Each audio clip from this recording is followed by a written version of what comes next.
Swayam Prabha. Digital India. Educated India.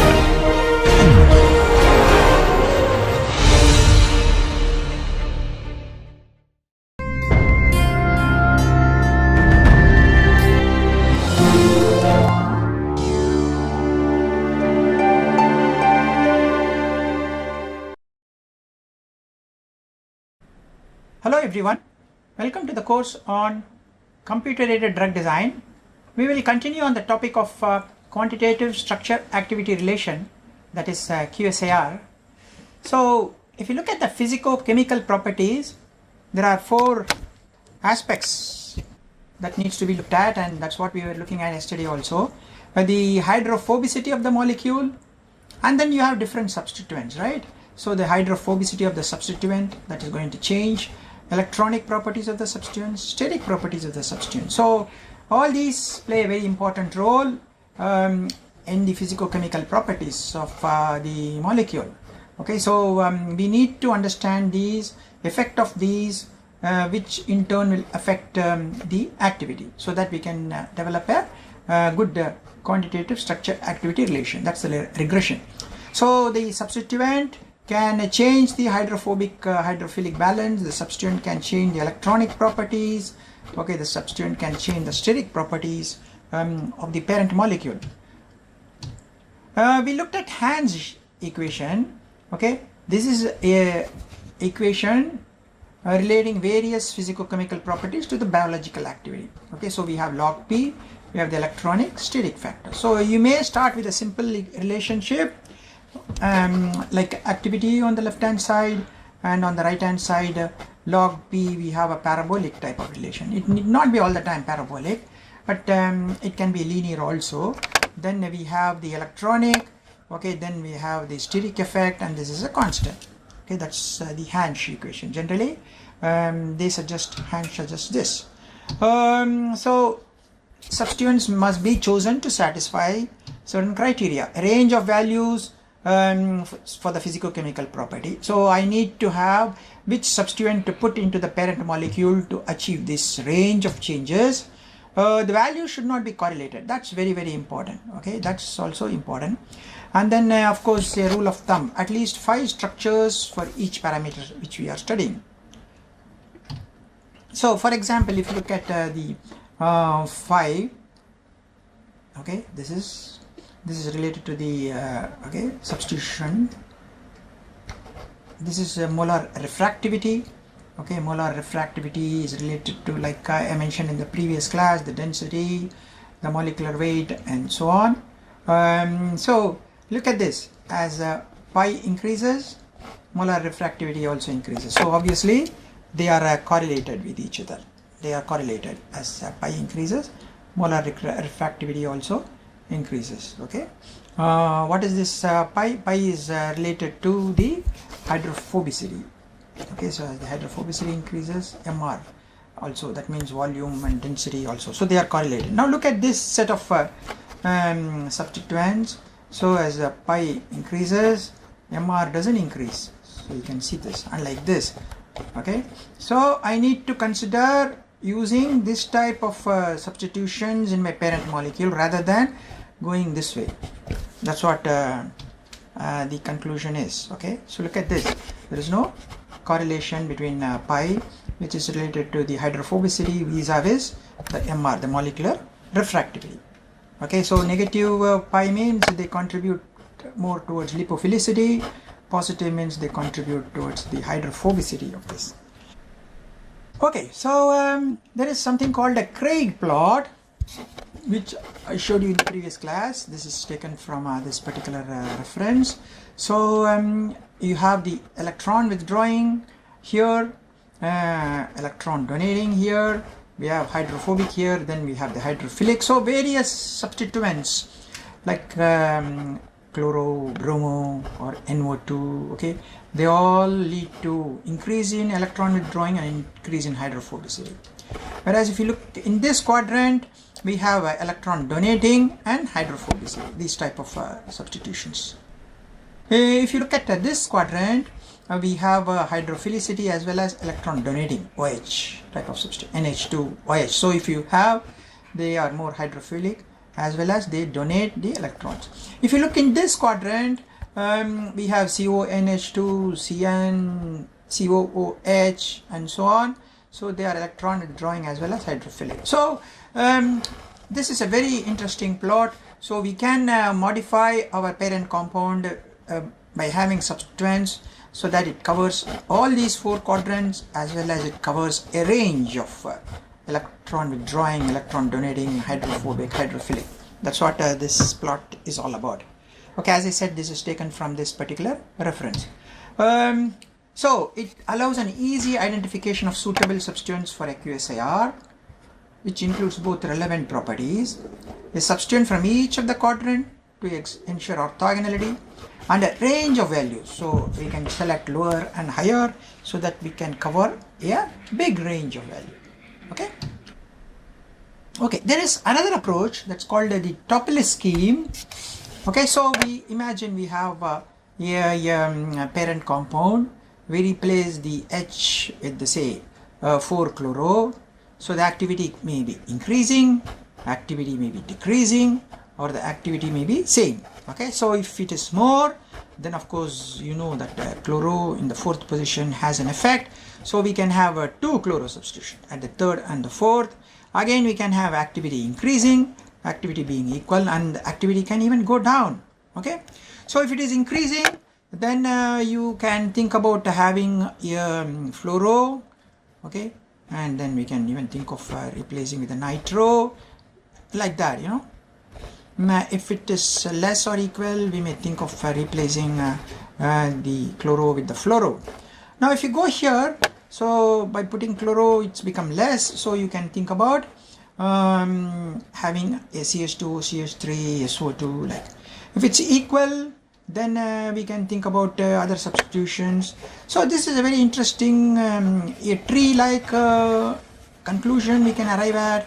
So at each of the substitution, we can find out whether it is increasing the activity or no change in the activity or less. So that way, by using this tree, we can slowly make changes to the parent molecule and achieve a highly active compound. Okay, so if you know that you are ending up like this, then you how do you change it to this, and so on actually. So that's called a Tople scheme.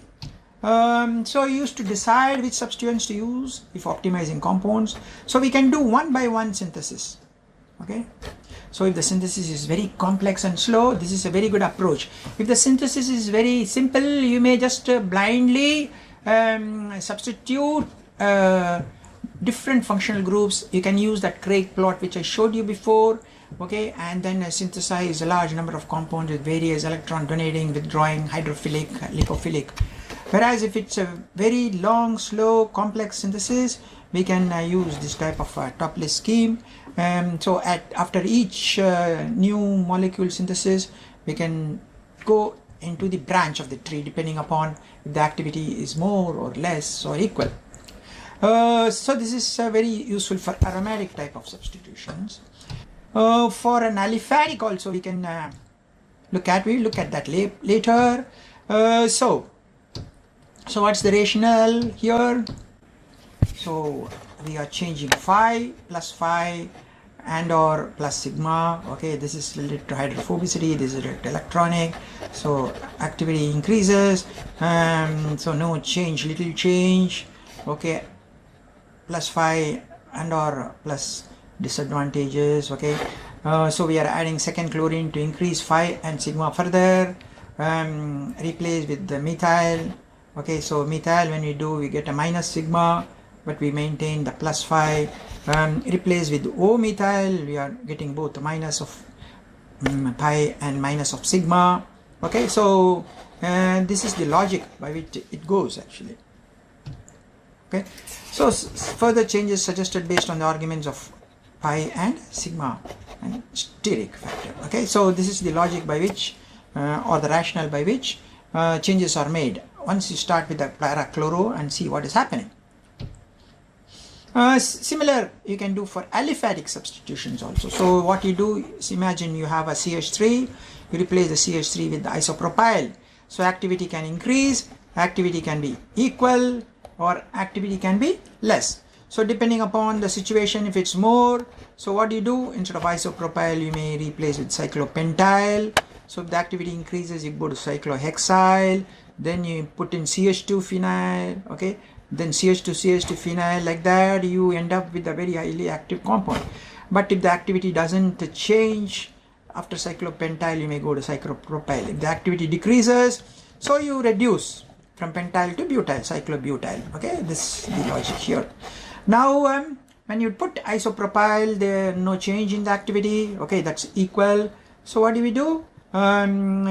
We put in Cl2, CF3, CH2, CF2 and so on. Activity may go down or activity may be equal. So you plan accordingly. If the activity is less by putting isopropyl, then what do?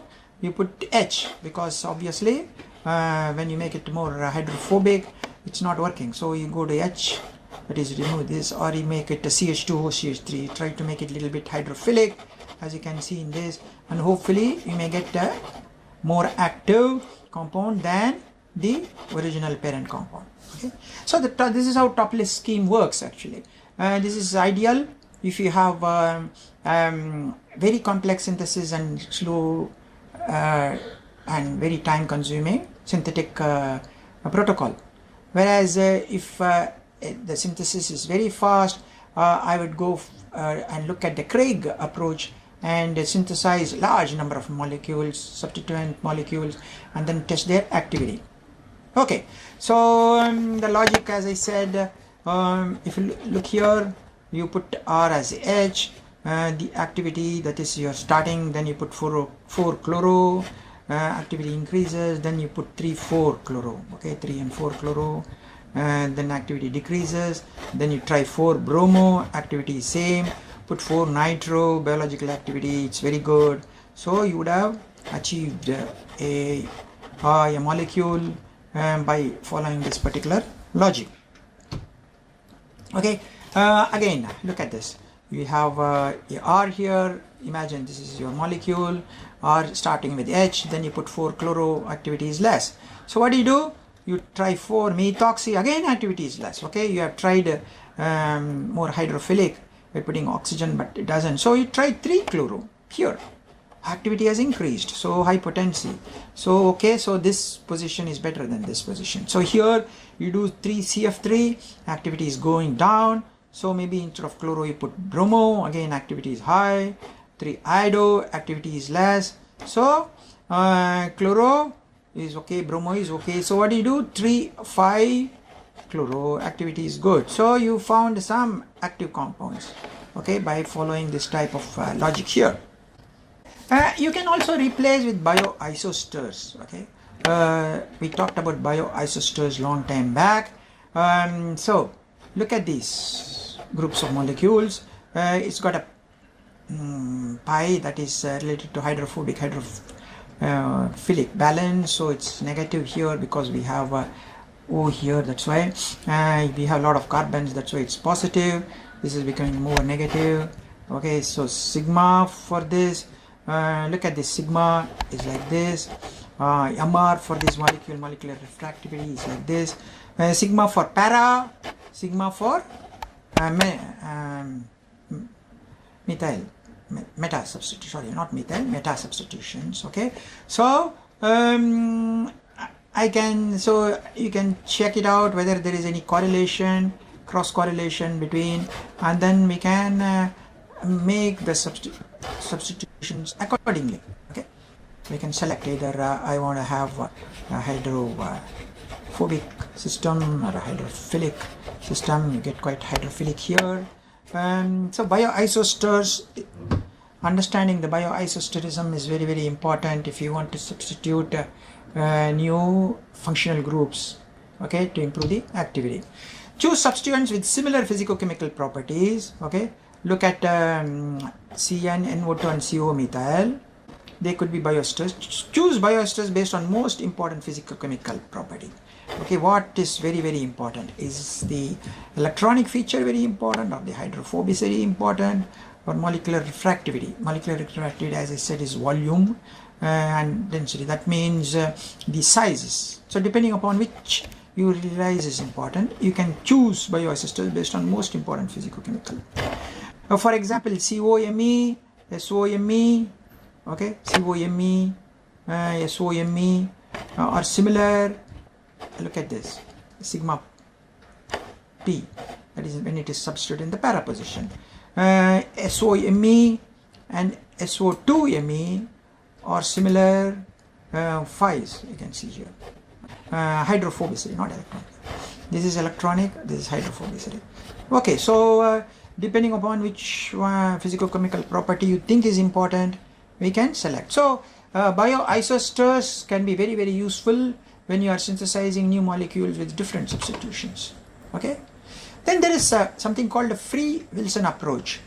Okay, free Wilson approach.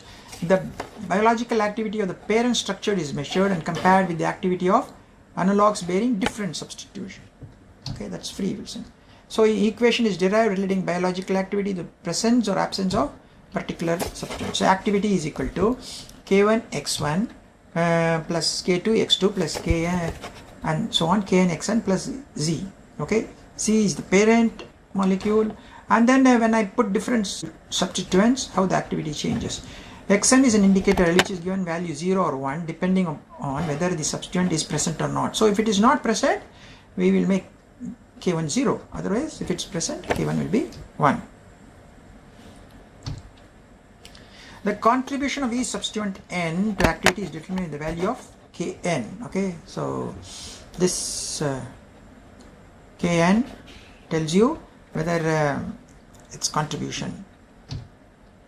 This is a constant representing the overall activity of the structures studied. Okay, this is called a free Wilson approach. Okay, so what we do, we have say different substituents coming into the picture. So if it's present, K1 or K2 can have a value, otherwise it will become 0. The contribution of each substituent N to activity is determined in the value of Kn. That contribution is a constant representing the overall activity of the structure study. So what are the advantages? No need for physicochemical constants or tables. Useful for structures with unusual substituents. So like quantifying the biological effect of molecular features that cannot be quantified or tabulated by hand method. So for each of these complicated substituents, we can find out what its contributions. Okay, so here we need to have a large number of analogues to be synthesized to represent each different substituent and each different position of a substituent. That's also important. Okay, that's a big problem. It is difficult to rationalize why specific substituents are good or bad for activity, because if you look at the other approaches, the Hansch approach, we know sigma, the electronic factor, okay, electron donating or withdrawing effect, hydrophilic or hydrophobic effect. So we can have some rational, or MR positive or low and so on. So we can have different logic for why a particular substituent is giving certain activity. And also the effects of different substitutions may not be additive. That's very, very important. I put in, say for example, 4-chloro, then I put in 3,4-dichloro. The effects may be very different, so it will not be an additive effect. So intramolecular interactions are always possible. So these are the disadvantages of this approach. QSAR and log P. Log P is a very important. Isoarcotic activity of esters, alcohols, ketones, and ethers against stat poles. Okay, this is taken from this reference. So as you can see, as the log P keeps changing, the activity also keeps changing, and these are the various substituent groups actually that comes into the picture. Okay, CH3OH starting from that, and so we keep on adding CH3, so it's becoming more hydrophobic. Okay, activity also has become 1.05. So log P plays a very important role. So we can plot, same reference, we can plot a log P versus activity. So as it becomes more hydrophobic, the activity also increases. The R square, which is a measure of the fit of the data, So this is the QSAR equation, straight line equation. X is the log P here, Y is your activity here. So the regression coefficient is 0.88 and R square, which is a measure of the fit, is 0.77, which indicates a good fit. Okay. So yeah, this is for ketones. So for a subset only alcohols, so if you take only alcohols, you may have a second order or a quadratic relation. So you can see R going up much further. Okay, so as I mentioned long time back, QSAR is very good if you have a set of molecules and you extend it to other molecules. Sometimes it might not work actually. So alcohols alone, you can see a very good relationship. Okay, of course this is also reasonably good. We have taken ketone, ethers, tadpole, alcohol, esters also. But if you take in more hydrophobic substituents, then the regression relation could be very poor. So yeah, look at this log P, hydrophobic. This is very hydrophilic. Methanol, so propanol, isopropanol, ethanol, okay, phenylalanine, imidazole, diethylamine. Now this is becoming more hydrophobic, so it's more positive. Benzene quite high, pentanol quite high. Okay, log P is a very important thing because log P, as we have been talked long time back, it tells you the solubility, it tells you the GI absorption, it tells you the HERG, it tells you the plasma binding, it tells you the membrane penetration. So log P is dependent on so many, log P affects so many different parameters. Polarizability, it's called atomic polarizability, ease of distortion of electron clouds. Okay, sum of van der Waals coefficient. Okay, so if you remember van der Waals equation, A by R raised to the power 6, B R raised to the power 12. Okay, I hope you remember that. Molecular refractivity, of course, defined before also. Molecular refractivity talks about the size and also the polarizability.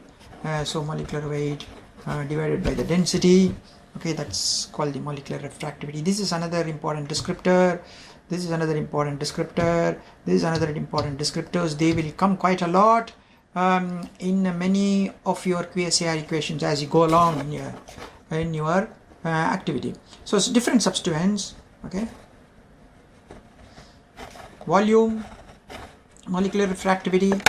Okay, electronic feature. Okay, sorry, this is not electronic feature. 5 represents the hydrophobicity. Okay, and then this is the number of rotatable bonds.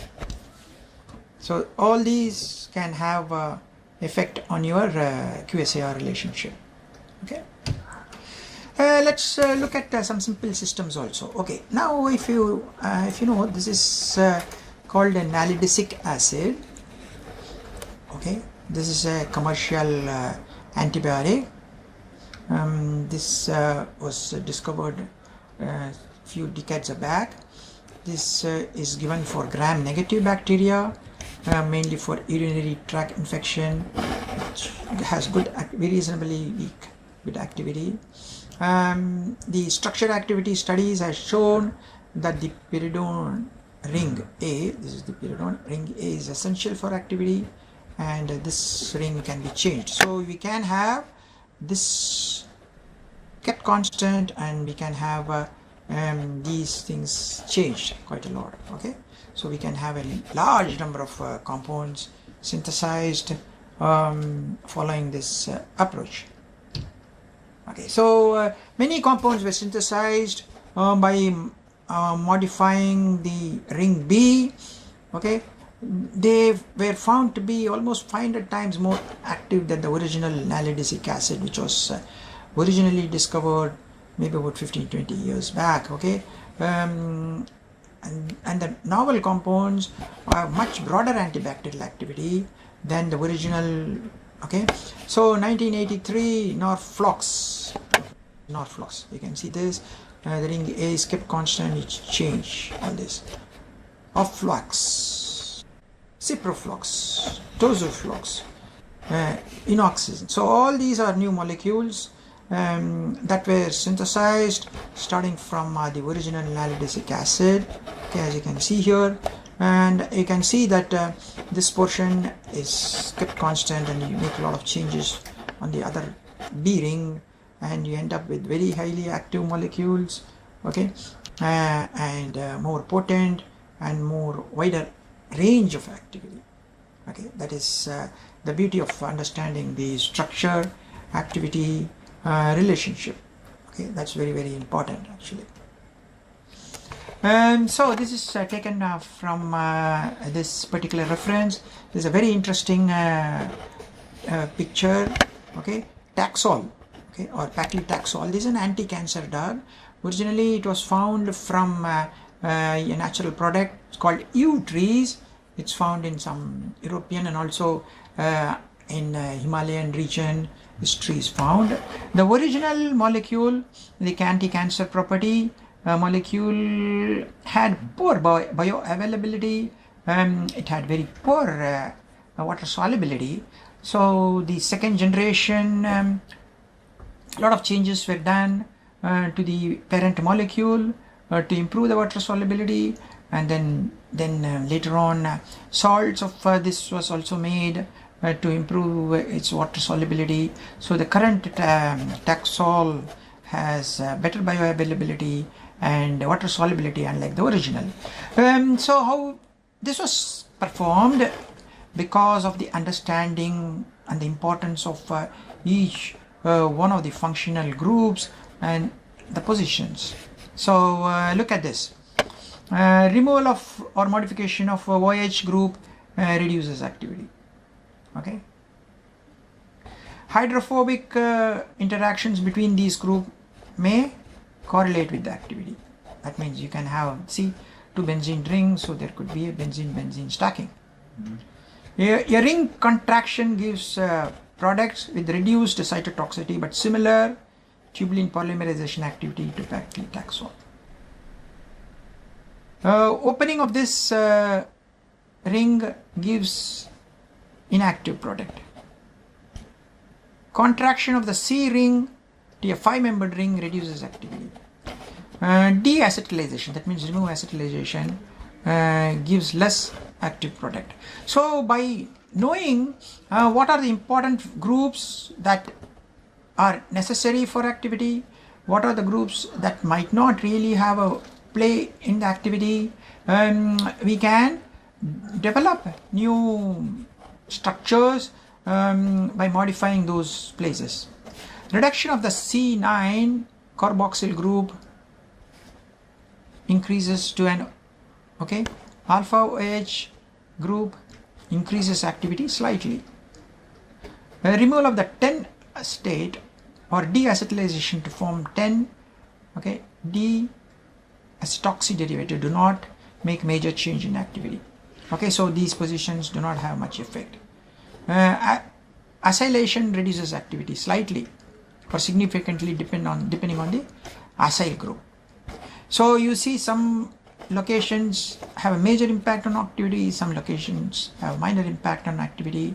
So one with the medicinal chemistry, synthetic chemistry knowledge can come up with large number of new derivatives and check out their activity, because as I said, the original paclitaxel has poor bioavailability and poor water solubility, and although changes have been made to come up with new generations of paclitaxel, still there is a lot of research that could be done in coming up with new structures. So this slide was taken from this particular reference. Okay, so we will continue further on this topic of QSAR in the next class as well. Thank you very much for your time.